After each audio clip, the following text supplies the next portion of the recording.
Pa bynnag ffordd ydych chi am gyfathrebu gyda sefydliad cyhoeddus, mae gwasanaethau Cymraeg ar gael mewn amryw o ffyrdd. Arwyddion yn Gymraeg. Neu ddefnyddio'r Gymraeg ar y ffôn.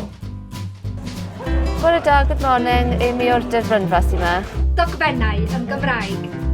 Gwefannau yn Gymraeg. Gwneud cais am swydd yn Gymraeg. Gallwch ysgrifennu atom yn Gymraeg. Ffurflenni yn Gymraeg. Negeseuon cyfryngau cymdeithasol yn Gymraeg. Llythyrau ag e-byst yn Gymraeg.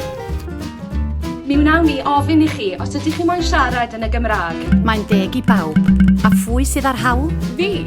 Fi. Ti. Chi. Fo. Ti. Hi. Nhw. Ni. Pawb. Mae gen i hawl. Mae gen i hawl. Mae gen i hawl. Mae gen i hawl. O'r hyn dych chi'n weld i'r hyn dych chi'n glywed. Mae gan bawb hawl i gael ei trin yn gyfartal yn y Gymraeg gan sefydliadau cyhoeddus.